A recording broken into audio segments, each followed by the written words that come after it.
is. And so what happened was when the Viet Cong took over, they took her house, and they took the top 3 floors, and they used those top 3 floors as like a police station, like headquarters type deal. And they did let them live on the first floor, so they didn't totally kick them out. But I mean, they destroyed the business How basically. nice of them.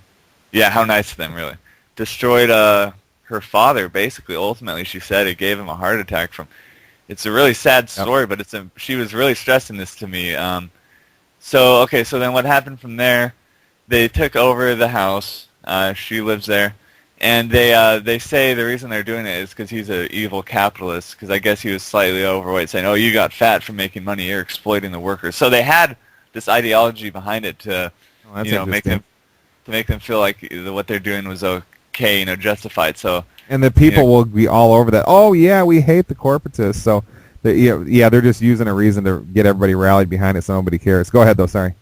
yeah, so they use a reason to justify, ooh, evil capitalist, how dare you work and make money for your family. And anyway, so they do that. They just totally just pure tyranny. It's amazing when you talk to someone who's actually lived through real hardcore tyranny. And man, her eyes light up with rage when she talks about the Viet Cong. Anyway, so she was talking about that and other things they did, and then so I asked her. I said, okay, well that's pretty creepy, and I was awake at the time, really into the conspiracy movement, and I was like, well, do you think that could ever happen here in America? And she said no, and then I said, why not? And she said, because we have guns. She was Yeah. very That's blunt about it, and I'm like, you just hit the nail on the head. That is the best thing I've heard for. It was awesome. I mean, that is totally it. I mean, do you think people coming around, taking people's houses, kicking out of your business, is going to go so smoothly when you have an armed populace? I mean, yeah, let's just say if they were armed, it probably would not have gone as smoothly for the Viet Cong scumbags. let me run one by you. This will really. Well, let me just give it to you. We in America are armed to the teeth. I think Deagle and I were talking about how isn't it that Americans have more weapons and ammo than most other countries combined. I mean it's some staggering amount. Yep. But check this out, Ed. We are the nation that has CPS kidnappings by government every day all over. So I wonder what that means. So she's right. Your friend you're describing is correct. We have the ability to protect, but on the other hand, just food for thought here, the very thing that she was talking about is actually happening now, almost in a more staggering way. They're taking children. Typically, I Yeah. mean, so many cases. A lot of people are like, "Oh, CPS is wonderful." Yeah, but when No. you look into it, you find out that there's incredible corruption. They very daily take people that doesn't make any sense. Take kids where it doesn't make any sense. I don't care what's going on. Government can't take kids. No. Okay, I don't. It simply doesn't matter. We got to have families. That's a family issue. If there's abuse, then another family member steps up or something. That would be if we. But see, we can't do that because our families are filled with a bunch of TV addicts that simply just don't really give a crap about their kids. So maybe I'm wrong about that point. But you wonder. That's just a staggering issue. We typically say, and I agree with her. I'm not saying I disagree, but we typically say guns are the answer. But in Hurricane Katrina, Well, not the answer. It's the last resort. I don't want to imply it's the answer. I'm sorry. I just had to no, butt in there. that's cool. I think it's an answer, of protection, and Yeah. it's Okay. Yeah. I mean, in Hurricane Katrina, they rolled over New Orleans, Yeah. and that was armed to the teeth, and that was just little Blackwater squads rolling through neighborhoods, just confiscating guns and the whole deal. And then, Southern Poverty Law Center puts out a report where they attack Antimatter radio, and in it they say things like, "Oh, how can conspiracy theorists think that there's going to be door-to-door gun confiscations when it's going on in Hurricane Katrina?" Stupid Southern Poverty Law Center, bunch of idiots. Okay, I mean, how dumb can you be? It's like saying the sky is green or something. Their quote logic unquote. So I guess what I'm getting at here is she's correct, but I think we got a whole bunch of Americans here that here's my point, Ed. we think we live in a time of peace. We think the concentration camps don't exist. We think there is no such thing as an Orwellian Brave New World. Okay, so therefore, we think when a child gets kidnapped by CPS, it's not reported in the news, so we think, oh, that's strange. That shouldn't have happened. It must be an isolated case. We don't know actual reality. We live in the concentration camp now. We live in the Brave New World now. We don't live in the time of peace now. We live in the time of tyranny now. I've got a show I've been planning for Antimatter Radio subscribers called Martial Law is Now. Okay, we're all thinking in the conspiracy world, we're all like, oh, it's coming, it's coming. And I mean, Alex Jones does a good job. He says, it's on a level of 7 or 4 or whatever he's at. Yeah. And that's interesting, but I disagree. I think we're there. I mean, what do you think? What do you think a prison is? What do you think CPS kidnappings are? Okay, we just have this idea in our mind that we're not there. Because we can, carry a gun in Walmart. Actually, you're not supposed to. It's technically illegal. But anyway, that's another story. But I mean, we think you're free to carry guns. You can't take them in the post office. You can't carry them in government buildings. You can't carry them in Walmart. You can't carry them hardly anywhere. The universities, etc. If you're a gun owner, you're always constantly worried, oh my gosh, and that happened to me. I forgot to take my firearm out before I went to the university to teach. Actually, was teaching in a prison. I forgot to take it out, and it made national news. Oh, the professor had a gun, and he forgot, and he was taking it to teach in the prison. I mean, well, what's so strange about that? I'm a gun owner. Okay, so I mean, there's a lot of issues. Your friend's story is outstanding and is absolutely 100% true, but we need to look at how does it really compare to us, and what is she really saying? I mean, we really might be a little more like the Vietnam oppressed than we think. Okay, with all our guns, we might be in trouble as well. Just because we don't know what we're doing, we think we're in a time of peace when we're not. You know what I mean by some of these comments?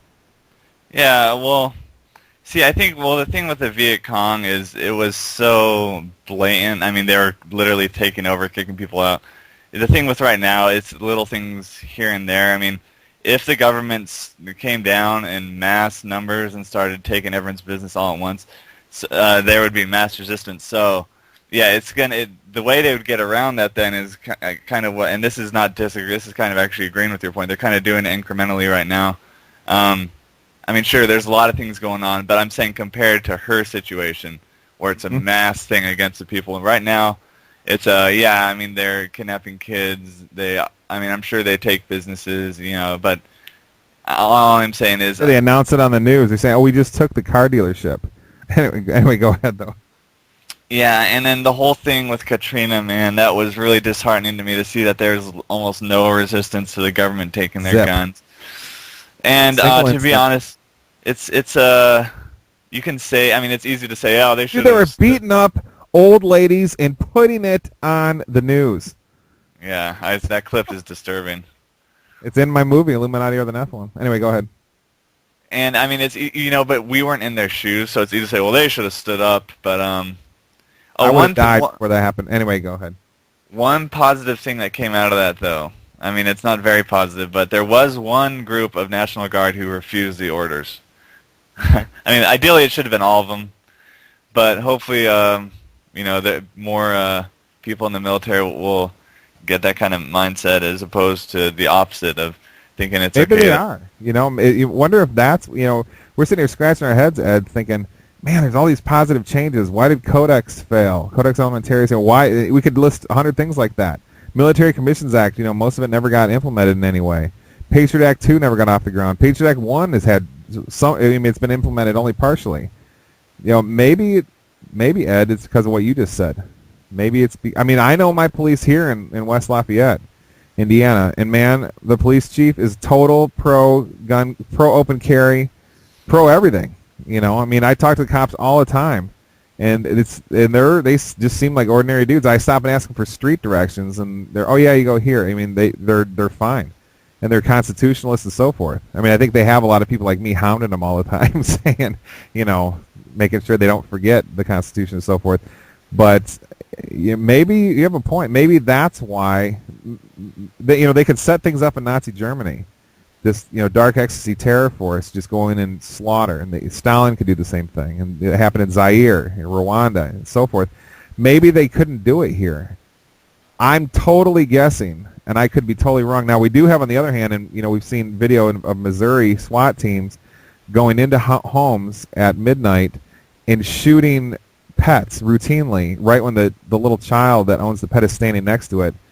That is Stalin, Nazi, Rwandan behavior right there. So maybe I don't know. There's a lot of things to consider, but there's something strange going on. It's somehow or another that all these Illuminati New World Order system plans didn't get implemented. They're just on the shelf as if waiting. Or are they? Is it all in Operation Northwoods? There's something big to this whole point that we're bringing up in this show that I think a lot of people just haven't thought about, Yeah, and one point I want to make real quick about as far as soldiers disobeying unconstitutional or illegal orders, one way that they're going to get around that is I talked about this in my transhumanism show, and it's not as far-fetched as people may think. The military is moving. This is creepy when you realize the New World Order military-industrial complex is they're moving more and more towards robots and drones and things that don't have conscious, they don't have any sort of morals or ethics. So if that's yeah, they have these drones and things. So I mean, eventually, if the New World Order can't get the soldiers to do these horrific, unconstitutional, illegal things, I think they're really moving towards these robots and drones that will follow orders no matter what. So just something to keep in mind. Yeah, like a Star Wars George Lucas reality. Our show, following on our show last week, that's an issue that we didn't hit. I've got the whole part in Chapter 6, the whole first half of Chapter 6 of Corporatism. My first book is specifically about that. But I mean, I think a lot of us know. I didn't, wasn't saying, oh my gosh, look at I figured this out. A lot of people know this conspiracy culture. I was just trying to figure out what it's for, and it's kind of getting at some of your conclusions. And here's the thing that's got me, Ed. Though they've got robot armies now. Okay, there's two things to consider. One, they could just be kind of fun target practice. My 223 AR-15 would absolutely, blast apart half these robots. Okay, I mean, you get that bullet going 32 feet per second, and it's just going to be a whole lot of target practice fun. Really, that's the one point. But on the other hand, that's another one of those things. Why aren't they using them? Okay, like the camps. The robot armies have been there. I mean, they're using them a little bit in Iraq, a little bit in Israel. But I mean, I don't know. It's just another curious thing. What are they really for? Because they're building them like crazy. I remember when I taught at Purdue Calumet. That was a place I taught for a couple of years, and I actually quit that job for a number of reasons. And nice place to teach. But anyway, I remember talking to a secretary there, just chatting one time. She was actually taking one of my classes, believe it or not. She heard that I was an interesting professor, so she decided to take it. So, and she told me she's in charge of the grants that the engineering professors are getting from the governments, the basic government grants, National Science Foundation, some corporate grants and so forth. And she said 90% of it was for military robotics. And I said, whoa, that's interesting. And this is like 5 years ago.